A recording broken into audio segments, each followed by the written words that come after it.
The number of people euthanized in the Netherlands this year is set to exceed 7,000, a 67% rise from 5 years ago, in what has been described by the director of the country's only specialist clinic as the end of a taboo on patients who want to. In 2012, 4,188 people were euthanized by doctors in the country, all of whom met the criteria laid down under the 2002 law that made it legal, a voluntary and well-considered request in the context of unbearable suffering from which there is no prospect of improvement or alternative remedy. This year, 18,000 requests for help to have been made, including 2,500, up from 1,234 in 2015 to the Levensende Kliniek, the only medical facility in the Netherlands that specializes in euthanasia. The clinic is a charity whose costs are covered by a standard Dutch health insurance policy. Steven Pleiter, director at the clinic, said that in response to growing demand he was now on a recruitment drive aimed at doubling the number of doctors and nurses on his books willing to go into people's homes to administer lethal injections to patients with conditions ranging from terminal illnesses to crippling psychiatrical disorders. Pleiter has 57 doctors on call, but he believes he could need more than 100 by the end of next year, with a growing number of people in Dutch society seeking an organized death. The Levensende Kliniek was founded to respond to more complex cases, when patients have often had their application rejected by their GP, for reasons ranging from the ethical to the legal, or even just a lack of resources. Doctors at the clinic euthanized 32 patients in 2012, but it will help 720 people by the end of this year. If there was any taboo, it has gone, Pleiter said. There is a generation coming up, the post-war generation, which is now coming to the life stage in which they will, and this generation has a far more clear and expressed opinion about how to shape their own life, and I expect far more growth in the years to come.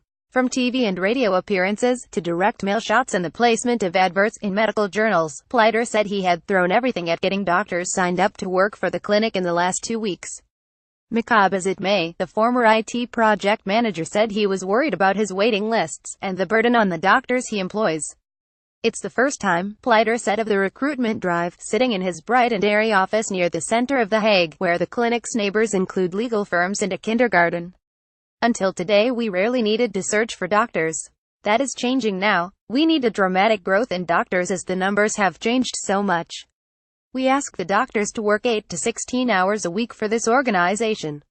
A time job involved in the death of people is probably a bit too much, and probably is a euphemism. The clinic invests a great deal of time in every case, Pleiter said. Once a patient has seen a GP, they are open to make contact with the clinic, but as many as 15 interviews or more can be conducted with those who say they want to end their suffering before approval is given. Second opinions are then sought on the patient's medical history, as demanded under the law.